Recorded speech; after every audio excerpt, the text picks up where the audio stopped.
guys, welcome to Stacking Shelves for the week preceding June 27th. I did get 10 books this last, it's been a couple weeks since I've done one of these. A lot of them were audiobooks and some review books and some I borrowed from Kindle Unlimited, but I'll go ahead and just start going through them. The first one I got was a review book. Back in like January, February, Quirk Books had sent me their spring summer catalog and asked me to reply with books I might be interested in reviewing. And honestly, I don't remember what my response was to that. So I've been getting some kind of random books that apparently at the time I thought I'd really enjoy reviewing. So one of those I just got this week, and that is The Big Book of Mars by Mark Hartzman. So this is supposed to be kind of a unique book about kind of human history and Mars, and including like pulp culture and NASA trips to Mars, kind of everything. So it should be a really interesting read. I think my son will also probably really enjoy this. Thank you to Quirk Books for sending that along for review. Then I did buy 2 books this week, or in the last 2 weeks. The first one I bought is Witch Hat 8-Layer Volume 5 by Kamomi Shirahama. And again, I probably said that wrong. But this has been an incredible manga series. It's like a fantasy adventure manga series, appropriate for probably middle grade and older. The artwork in here is just like really, really detailed and amazing. It's one of the best illustrated mangas I've read. If you read Vinland Saga, which is another excellent manga series, that one's probably illustrated a little bit better, but this is kind of on the same level for illustration. And I've really been enjoying the story. There's a lot of magic, fantasy, adventure, and they're very almost feel like there's dire things that happen in them, but they're a little bit more heartfelt and kind of leave you feeling happy, which is a good thing right now for me. So I did get Volume 5. I also pre-ordered Volume 6, which doesn't come out until September, I believe. So me and my son are loving this series. We're trying to get my husband to read it too, because it's just been so good. I mean, there's dragons and magic and witches and just a whole bunch of really cool stuff. So really loving that. And then the second one I bought is York, The Map of Stars by Laura Ruby. This is the third and final book in the York series. This is one I actually got the first book in an owl crate and read it with my son and read the second one with him as well. I don't think either of us are patient enough at this point to have me read this out loud to him, but we'll probably read it individually. And it's set in kind of a futuristic steampunkish kind of world where there's a whole bunch of puzzles that these kids are trying to solve in order to save the city of York, which is kind of a high-tech sci-fi-ish city that it just has some steampunk undertones because a lot of stuff is run on steam, or it's very like retro sci-fi. So really loving this middle grade series. Very excited to see how it ends. So I did go ahead and buy that one. All right. Then I also bought I borrowed a couple books for Kindle Unlimited again. The first one of those is Demon, Magic, and a Martini by Annette Marie. This is the 4th book, I believe, in the Guild Codex Spellbound series. Yes, book 4. And this features Tori, who is a non-magical human who ends up working as a bartender in a bar that's a guild for mages. And, I've been absolutely loving this series. I'm a big fan of Annette Marie. I just find her writing style so easy to read and so much fun. And these have been wonderful books. And so the second one I borrowed through Kindle Unlimited is Taming Demons for Beginners, which is Guild Codex Demonized Book 1. So Spellbound and Demonized are 2 separate series that feature different characters. The character featured in this one, Paige, is introduced in Demon, Magic, and a Martini, so I have already read that book. But so there's a recommended reading order for it. So after book 4 of Spellbound, you're supposed to read book 1 of Demonized. So I went ahead and got that one. So this is Taming Demons for Beginners. And I actually really liked the brief intro of Paige that was done in Demon, Magic, and a Martini. So I'm really looking forward to learning more about her character. All right. Then I got a whole bunch of audiobooks. So I did start commuting to work again this week. And, I get to go into the lab when I need to, is basically how it is. I'm supposed to work from home as much as I can. And when I'm in the lab, there's nobody there. So a lot of the hands-on work I've been doing in the lab is stuff that I can like listen to an audiobook while I do or something like that. So I am listening to a lot of audiobooks again. I actually finished 2 of them this week. So I went ahead and had some stuff on my wish list from Audible Escapes, which is the $7 per month kind of romantic stories you can subscribe to if you have an Audible account.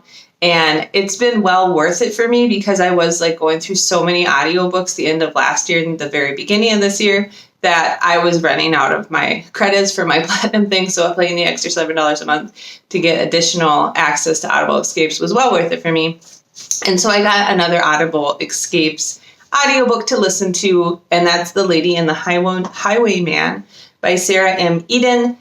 This was a Victorian mystery romance kind of thing. It's very interesting. It's about and I already listened to it, obviously. I liked it. I didn't love it, but I thought it was cute and funny.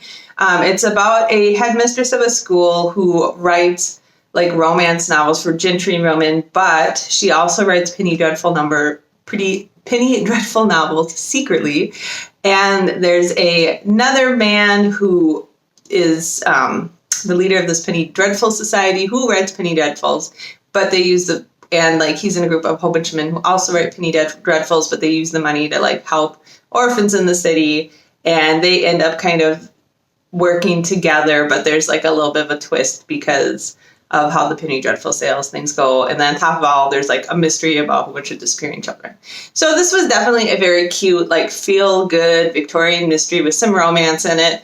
The characters are very driven to do good deeds and help kids, but they're also kind of witty and funny and not behaving necessarily to the standards of the time, So very cute, funny, nice little read. I don't know if it's one I'm going to think about a lot, but it was just kind of a nice diversion. And I picked it because it sounded like it'd be just a nice, fun diversion. And going back to the lab and everything was a little bit stressful. So just having a little bit of something fun going on in the background was nice. All right, then the next 4 books I got, I've talked about the Audible Originals before, and Audible Originals are available monthly to anyone with an Audible membership, which I've had an Audible membership for a very long time. And it seems like recently, and I'm not sure if this was due to COVID-19 or not, they've changed the way they're doing it. So it used to be there were 7 or 8 Audible Original books released each month, and if you were a member, you could pick 2 of them to listen to for free. When I went on, I realized it's almost the end of June and I hadn't looked at any of the Audible Escapes books for this month. And so I went and I looked and there were 20 of them now. And it seemed like I could get as many as I want. And I read a little bit more about it, and it does sound like they are allowing you to listen to as many of the monthly chosen Audible Originals as you want to for free without using a credit.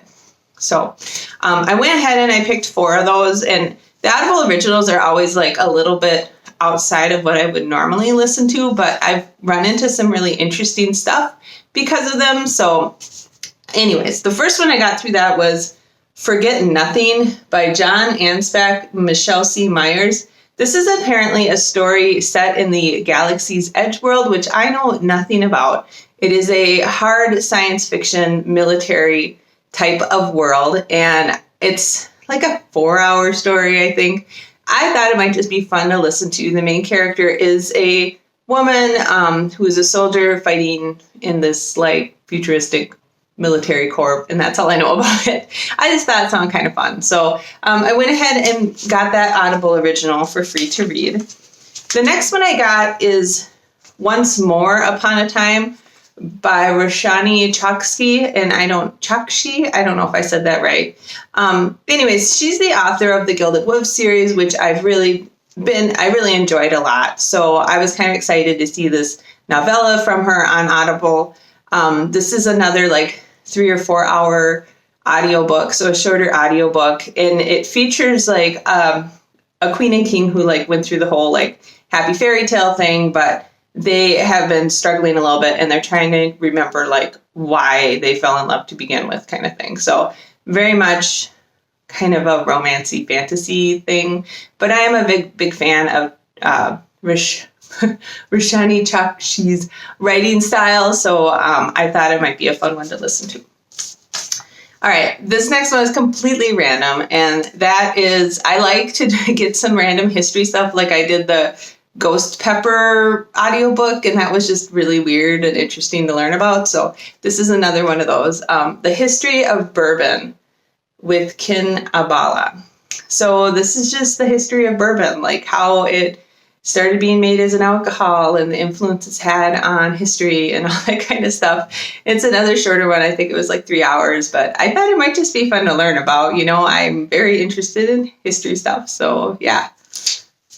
And then the last one is another kind of random one. It's a middle grade book. Tommy Napweist, Ghost Sitter, A Crazy Inheritance. So it sounds like this is about a kid who inherits some strange amusement park or fun house or something like that, where it ends up that the characters that like play in the carnival or whatever are actually supernatural people. And if I got that synopsis wrong, I apologize, because I'm kind of trying to remember, because I read it briefly and thought, oh, that sounds fun. And this one was a little bit longer. I think it was like 6 hours, 6 or 7 hours. So more of like a full length, like middle grade book kind of length. It sounded fun. It had pretty strong reviews on Audible, so I thought, why not? You know, it's free. If I don't like it, I'll just stop listening to it.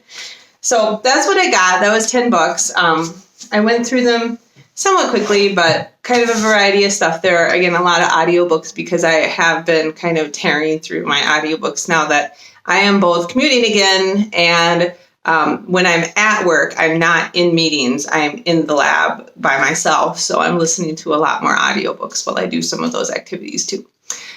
What else is going on? We have had, honestly, it's been kind of a week, because so this is the part where I'm just going to chat for like 5 minutes. It's been kind of a week. I went back to the lab, but my shift at the lab is 6 a.m. to noon. So I'm getting up at like 4:30 in the morning to get ready and then do my long commute into work. And it's been a little bit exhausting. Like, I've been kind of spoiled, because I can sleep until 6 and still start working at 6:30 because I'm at home, right? And hopefully I'll still get to do a couple days like that every week. And we also had an incident where our cat got very sick on Tuesday, our big fluffy orange one, which I know the cats haven't been in the video a lot because I've been shutting the door because my son is playing video games with his friends and he's very loud. He got very sick, and he had bladder stones. It involved a couple days in the emergency vet. For some reason, all the vet clinics in our area are like booked out 1 to 2 weeks. And when a cat gets plugged like that, they can go into kidney failure really fast. So you really need to get them into the vet quickly. So we had to go to the emergency vet because that was the only option that was open. When we went there, I had to sit in the car and wait like 3 hours before they would admit him, which kind of sucked. And then it was incredibly expensive to have the surgery done at the emergency vet and the hospitalization, like thousands and thousands of dollars. So there was much debate about whether to do that, but our fluffy orange guy is only 8 years old, and he's very healthy and very sweet and very active. And so the prognosis for this is very good. But so I was up, I think, Tuesday night until 1 a.m. waiting for the call from the emergency vet about what was wrong. And then I had to get up at 4:30 and go to work. And then I got back home, was on the phone with the vet for quite a while there, where we were trying to figure out what the treatment would be. And then he came home yesterday, and he's doing really, really well. The problem is we're not supposed to let him jump. We're not supposed to let him lick the stitches, and the other 3 cats need to be kept away from him. So he was in our bedroom last night, and the kitten always sleeps in our bedroom every night. And the kitten and him don't get along. The kitten is now a 2-year-old cat, but they're both orange male cats, and they don't get along. So pretty much we were up all night last night trying to like make sure he wasn't licking, because he had a like e-collar, cone collar on him, but he just wasn't, he was just like flipping around and like hurting himself. So we took that off, and we're just trying to watch him, and we could kind of hear when he started licking. But I'm very tired. It's been a very long week. And I'll just leave it at that. We're trying to figure out, because we were going to bring the kitten camping with us because he's younger, and when we live in our camper, which is the plan in like 4 or 5 years, we want him to be adjusted to it. So we were going to bring him with us over the 4th of July, but now it's like we're probably going to have to bring both of them with us, and It's just been kind of stressful, a big change in pace because I am going back to work and then trying to deal with this sick cat that had a big surgery, and now we're trying to make sure he recovers. So for 2 weeks, we're going to be giving meds twice a day and trying to prevent him from jumping and making sure his incision doesn't get torn open or infected or anything like that. So a little bit stressful for that. My son has been at home this summer. He's doing okay. He's playing more video games than I would like, but he is trying to spend the morning like doing other stuff. We got a trampoline he's jumping on, or he's been doing some art projects. I don't know if you guys have heard the Kiwi and Co-Box. They're like little engineering project kits that you can subscribe to, and we've been getting those. So he's been working on those some. I still will be happy he goes back to sport camp the end of July. So I'll be happy when he's off like doing something else all day, because he is playing a ton of video games. We did do a camping trip last week. It went really well. The weather was nice. It was a little bit chilly. We were up on Lake Superior, northern Minnesota, and it was very nice. Everything up north was they were very good about the whole pandemic thing. Like a lot of places had windows where you ordered food and then just set the bag outside or whatever, and you grabbed it and then you could take it somewhere else to eat. We did go down to Duluth in Canal Park in downtown Duluth, and we didn't really go in any buildings. Most of the people there were wearing masks and stuff, and we just kind of did some Pokemon raids outside and tried to keep our distance. And then we did eat at Canal Park Brewery, which is a very popular brewery up there, and they had turned their parking lot into very distant tables, and you ordered at a window, and then they brought out your bag of food, and then you took it and went and sat at a table by yourself and ate it. So not completely ideal, but I don't think we ever felt unsafe during the trip. The only part I felt a little unsafe during the trip was we stopped to get gas with the camper on the back of the truck on the way home, and for some reason every gas station was super duper busy, so we had to wait in line to get gas. And then when we went into the gas station to use the bathroom, it was wall-to-wall people. It was insane. So we kind of just put our masks on and trucked in to use the bathroom, trucked out. So, mostly I feel like everything's been okay here. And as I said, going back to work, I don't see many people at work, even when everybody was going to work. And now that it's not many people there, I was in the lab 7 hours yesterday and saw no one. So I didn't see a single person in the whole building while I was there. So, it's fine, I guess. Still doing same stuff. I've been working on my nail art. Here's some beautiful, rainbow colored, it's kind of blurry, starry pride nails for everybody. Yay.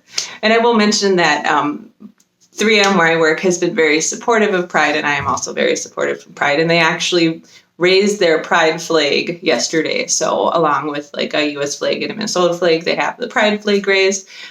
So very happy to be part of a company that's really trying to be inclusive, and they're also taking a lot of action to help rebuild Minneapolis after the rioting that happened last month, and to actively support all races of people. So happy to be working for a company that's doing that, and happy to be back in the lab. I actually feel like I'm doing work again, so that's awesome, but a little bit exhausted because of the whole cat drama that's been going on this week. So, all right. There's your chat. I hope that you guys had a great week and that you got a lot of great books to read. I will probably not talk to you next week because I think we'll be out of town. Anyways, I hope you guys have a great week. Read some great books. I will talk to you later. Bye.